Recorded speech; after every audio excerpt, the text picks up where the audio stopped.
अब बात कर लेते हैं अफ़गानिस्तान की जो मौजूदा सूरत हाल है, न सिर्फ मौजूदा बल्कि बदलती हुई सूरत हाल है। और तालिबान ने पाकिस्तान को, आपको याद होगा, यकीन दिलाया था, यकीन दहानी करवाई थी कि पाकिस्तान अफ़गानिस्तान की सरजमीन है ये हरगिज़ इस्तेमाल नहीं होने देंगे। लेकिन हमने देखा कि एक बार फिर बाजोड़ में अफ़गान बॉर्डर पर सरहद पार से दहशत गर्दों की जानिब से पाक फ़ौज की चौकी पर फायरिंग की गई है और इस फायरिंग के तबादले में पाक फ़ौज के 2 जवान शहीद हो गए हैं। अच्छा, पाकिस्तान ने दहशत गर्दों की जानिब से अफ़गान सरजमीन के इस्तेमाल पर एहतजाज भी किया है और कहा है कि जी उम्मीद है कि अफ़गान सरजमीन पाकिस्तान के ख़िलाफ़ इस्तेमाल करने की इजाज़त नहीं दी जाएगी। जबकि दूसरी जानिब अफ़गानिस्तान के दारुल हुकूमत काबुल में एक बार फिर खौफनाक धमाकों से शहरियों में खौफ व हिरास फैल गया है और अमरीकी हुकाम ने रॉकेट हमलों की तस्दीक करते हुए ये कहा है कि हमला दाइश खुरासान ग्रुप की जानिब से किया गया। और अमरीकी हुकाम का ये भी कहना है कि जहाँ से भी हमले की मनसूबाबंदी की इतला मिलेगी उस जगह को निशाना बनाया जाएगा। अच्छा, मैं आपको यहाँ ये भी बताना चाहूँगी नाज़रीन कि गुज़िश्ता रोज़ भी अमरीका ने एक ड्रोन हमले में काबुल एयरपोर्ट पर हमले की मनसूबाबंदी करने वाले दाइश खुरासान के दहशतगर्द को हलाक करने का दावा किया था। अब नाज़रीन, सवाल ये है कि अफ़गानिस्तान पर ये जो अभी सिचुएशन है, सूरत हाल, ये जो अफ़गानिस्तान पर तालिबान का कंट्रोल है, उसके बाद क्या खित्ते में अमन कायम हो सकेगा? अगर होगा तो इसमें कितना वक्त लगेगा? अफगानिस्तान में मुस्तकबिल का जो अमन और अमान है वो कैसे हो सकता है और कैसे ये होगा मुमकिन? इस पर बात करने के लिए मेरे साथ मौजूद हैं सीनियर दिफाई तज्जियाकार रिटायर्ड शहजाद चौधरी साहब। किसी तारुफ के मोहताज नहीं, बहुत शुक्रिया शहजाद साहब ज्वाइन करने के लिए, वक्त देने के लिए।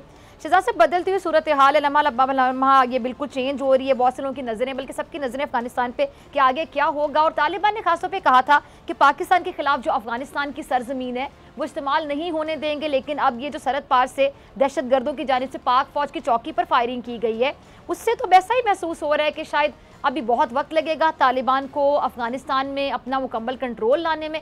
आप क्या समझते हैं? जी डॉक्टर साहबा, देखिए इसको थोड़ा पीछे ले जाते हैं। 2-3 माह पहले की बात है, पिछले 1 माह पहले, जबकि यहाँ पर अमेरिका का कंट्रोल था और गनी हुकूमत का कंट्रोल था अफगानिस्तान पे, उसके बावजूद वहाँ से हमले हम पे हुए जा रहे थे, हमारे चौकियों पे और हमारे फौजियों पे, बदकिस्मती से।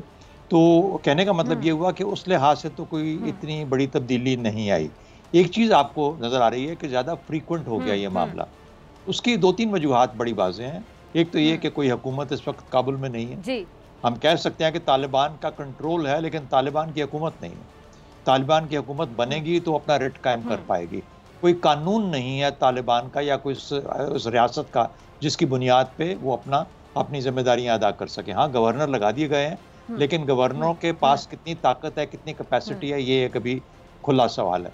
दूसरी चीज़ ये है कि वो हुकूमत जब बनेगी तो किस किस्म की बनेगी? क्या उसमें कुछ थोड़ी बहुत रिजर्वेशंस होंगी कुछ लोगों की, कुछ इलाके शायद इस हुकूमत के साथ मिलकर चलने के लिए तैयार नहीं होंगे। अगर वो होगी तो किसकी कैपेसिटी और ताकत कैसी होगी कि वो पूरे अफगानिस्तान के ऊपर अपनी रेट कायम कर सके। तो मेरा अपना ख्याल ये है कि अमेरिका जब वहाँ पे 1,00,000-1.5 लाख फौजी लेके बैठा हुआ था, आज से कोई 5-7 साल 10 साल पहले की बात है, तो उस वक्त भी हालात कुछ ऐसे ही थे और आज भी हालात कुछ ऐसे ही हैं।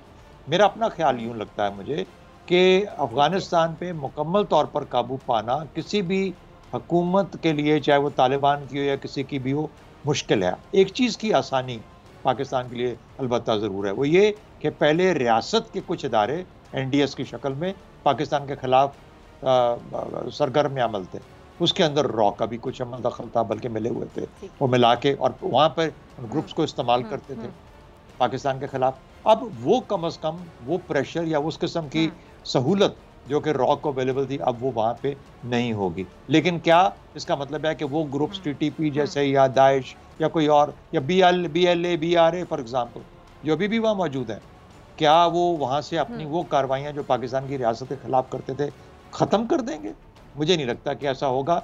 हाँ, स्पेस कम हो जाएगी, कुछ मुश्किलात आ जाएंगी, लेकिन बदकिस्मती से ये मामला हमें अपनी सरहदों के अंदर और सरहदों पे इसको फेस ऑफ करना पड़ेगा। ये रहेगा कुछ अर्सा के लिए।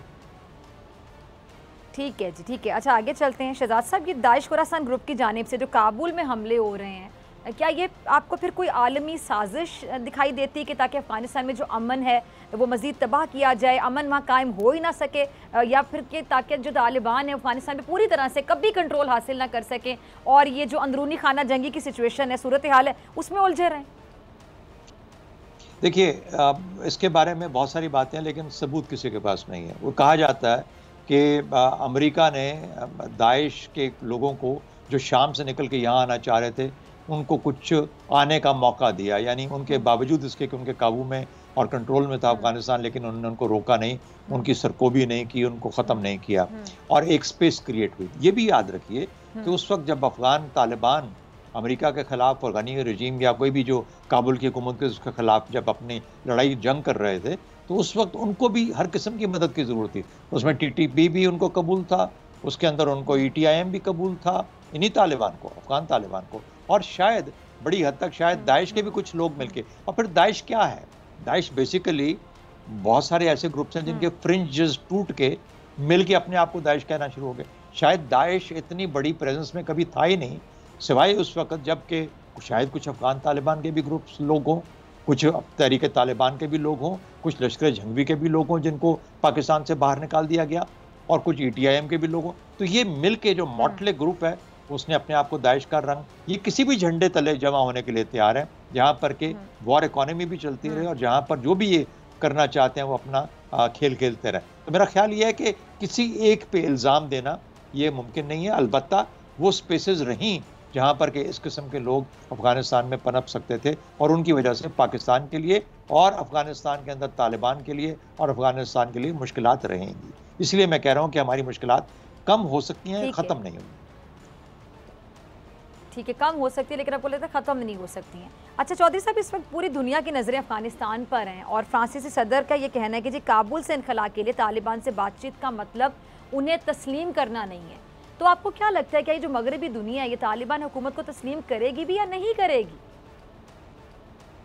इसका देखिए बड़ी मज़े की बात है कि हर यूरोपियन हुकूमत जो है, अगर उन्होंने 50 मिलियन यूरोस पहले कमिट किए हुए थे अफगानिस्तान के लिए, तो अब 200 मिलियन यूरो कमिट कर रहा है, और साथ ही साथ ये कह रहे हैं कि हम इनको रिकग्नाइज नहीं करेंगे, हम इनको कबूल नहीं करेंगे। लेकिन पैसे बढ़ाते जा रहे हैं। बरतानिया ने भी बढ़ाए हैं, यूरोपियन यूनियन के बाकी ममालिक ने भी, जर्मनी बनने वालों ने बढ़ाए हैं। अच्छा, अब इसका मतलब क्या है? इसका मतलब ये है कि एक किस्म की तरगीब देने वाली बात है कि इतना पैसा पड़ा है जो आपके काम आ सकता है अगर आप ये कर दें।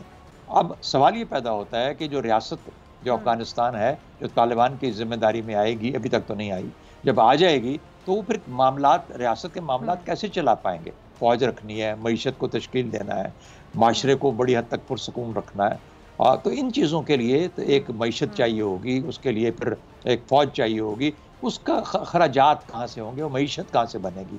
तो मेरा अपना ख्याल ये है कि अब मुकाबला होगा उसके बाद चाइना का या रीजनल कंट्रीज़ का विज़-अ-वी यूरोपियन कंट्रीज़ का, और वो होगा ये कि इनमें से कौन असर रसूख तालिबान पर रख सकता है। अगर तालिबान अपने नज़रियात को थोड़ा सा तब्दील करके और कुछ थोड़ा अपना रवैया तब्दील करके दुनिया के साथ चलने के लिए तैयार होते हैं, तो एक इस किस्म की एक कशमकश वहाँ पे क्रिएट होगी। मेरा ख्याल है चाइना बहुत जल्दी अपने आप को उसमें नहीं धकेलेगा, और यूरोपियंस जो हैं वो थोड़ा सा ज़रूर लेवरेज के तौर पे इसको इस्तेमाल करेंगे।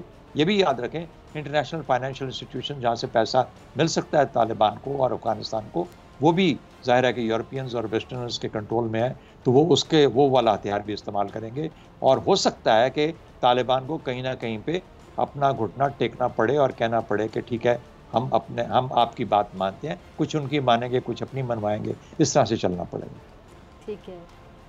अच्छा चौधरी साहब, आपने रवैये की बात की, तो अभी आपने देखा नहीं कि तालिबान के रवैये में तब्दीली आई है? कह सकते हैं कि चले उन्होंने शायद अपनी गलतियों से सीखा, उन्होंने भी खैर बहुत लंबी जिदोजहद की है, और शायद इतने साल जो उनकी जिदोजहद थी उसमें उनसे जो गलतियाँ कोताहियाँ हुई, उनके जो फ्लॉज थे, उन्होंने फिक्स करने की बड़ी कोशिश की। खासतौर पे उनके रवैये में एक पॉजिटिविटी दिखाई दे रही है, दुनिया भी इस बारे में बात कर रही है। ख़वातीन के हवाले से जो पॉलिसी में नरमी है वो भी आपने देखी होगी, और आप कह रहे हैं उनको शायद झुकना भी पड़े। दो सवाल है मेरे आपसे कि एक तो उनके जो रवैये में तब्दीली आई, उस हवाले से आप क्या कहेंगे, दुनिया उसको किस तरह देख रही है? और दूसरा सवाल ये कि आप कह रहे हैं उनको कहीं झुकना पड़ेगा, तो वो इतना झुकेंगे जितना झुकना पड़ेगा सिचुएशन के मुताबिक?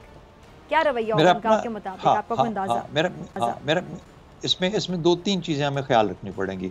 1996 से 2001 तक का एक तजर्बा है उनके पास, एक तारीखी तजर्बा है उनके पास। उसमें वो ये कह सकते हैं कि उनकी हुकूमत वाइडली एक्सेप्टेड नहीं थी, ज़ाहिर है नहीं थी, और साथ ही साथ कोई बहुत ज़्यादा उन पर तनकीद बहुत ज़्यादा थी आलमी सतह के ऊपर। और वो आलमी जो सोसाइटी है उसका हिस्सा नहीं बन पाए थे। इस दफ़ा वो उसको शायद तब्दील करना चाहेंगे। दूसरा, एक और चीज़ याद रखें कि अमेरिका और तालिबान के बीच में जिस किस्म की ये कोऑर्डिनेशन और कोऑपरेशन आपने देखी पिछले 2-3 हफ्तों के अंदर, कि अफगानिस्तान हमारे नीचे है लेकिन एयरपोर्ट तुम्हारे नीचे है। एयरपोर्ट में जो करोगे वो हम उसमें मुखिल नहीं होंगे। अच्छा, तो ये एक अजीब किस्म का रेट और कंट्रोल का निज़ाम है जिसमें कि आप एक हिस्सा अपने मुल्क का किसी और को उनके इस्तेमाल के लिए 2-3 हफ्ते के लिए दे रहे हैं। मेरा कहने का मतलब ये है कि हो सकता है कि आने वाले दिनों में आपको लगे और पता चले कि अमेरिका और तालिबान के बीच में जो अंडरस्टैंडिंग्स हैं वो बियॉन्ड द एयरपोर्ट भी एग्जिस्ट करती हैं। अब अगर ये चीज़ है, अगर इस किस्म की अंडरस्टैंडिंग्स हैं अमेरिका और तालिबान के बीच में, तो फिर उनके अंदर कहाँ पे क्या-क्या अंडरस्टैंडिंग्स हैं? क्या वो रवैयों को तब्दील कर पाएंगी? तालिबान के रवैये तब्दील हो जाएंगे उनके उन अंडरस्टैंडिंग्स की वजह से? तो ये चीज़ें हैं, मुझे लगता है कि शायद हम जितना पाकिस्तान में बैठ के अज्यूम करते हैं कि हमारा पता नहीं कितना उन पर असर रसूख है, शायद इस मरतबा इतना असर रसूख ना हो जितना बाहर दुनिया के लोगों का असर रसूख उन पर होगा। ठीक है जी, ठीक है। बहुत शुक्रिया चौधरी साहब आपके वक्त के लिए। शहजाद चौधरी मेरे साथ मौजूद थे। सब्सक्राइब करें और बेल दबाएं ताकि कोई खबर रह न जाए।